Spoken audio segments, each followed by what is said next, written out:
Cedric Maxwell podcast is brought to you by Prize Picks.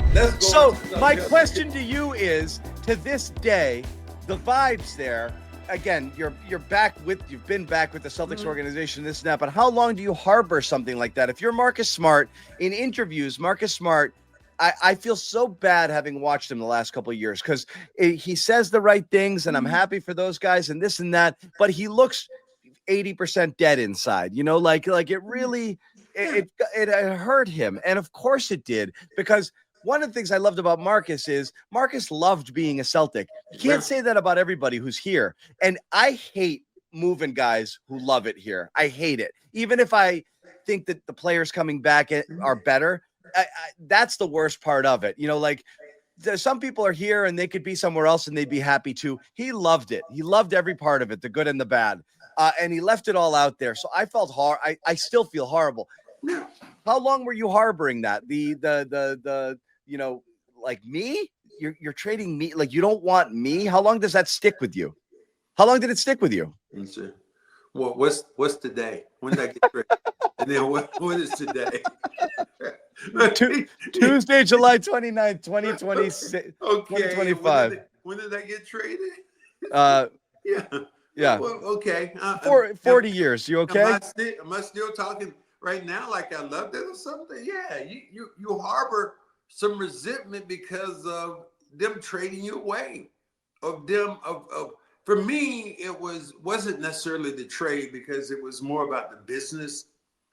It was more about, for me, it was more about attacking my integrity and saying, hey, I didn't work hard enough, or I didn't want to be here, or this didn't happen, and he didn't work hard after his injury. I know what I did. I know how I busted my ass. But then for those people to say that, and then to put an asterisk on it, and then to say, well, and you've heard this I've heard Tom Heinsohn say that, even we watched me play a game when I was hurt in 1985. And he said, well, Max has to play better than that if they're going to win a championship. Well, do you realize we had 4 Hall of Famers?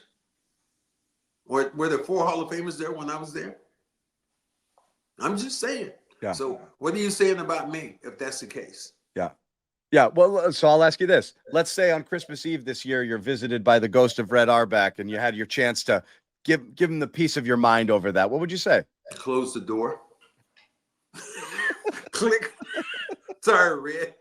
You can't come in. Because, I've never, I will always stay in my mind of just the things that were said, and even the money that I lost during that time, because they just irritated me so bad. I just told my attorney, just the first thing that we can get out of here, let me get out of here. The Bill Walton trade, for those who don't know it, I was traded for Bill Walton to the Clippers.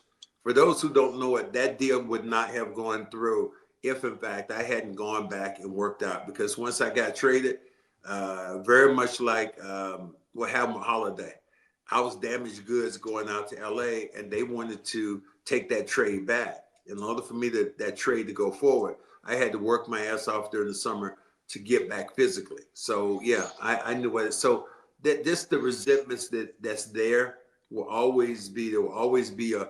And I'll give it to you. Here's a good one for all of us. You have sometimes you put your sneaker on, and all of a sudden you have a pebble or a rock or something in your shoe, and you can't find it. But then you put your shoe back on, you shake it, you do whatever it is, you put your shoe back on, but that damn same pebble is still there. That same pebble is still there for me when I think about how I got traded and the things that went along with it. Now, am I appreciative to the Celtics for being back with the organization? Yes, I am. But still, I still harbor that resentment.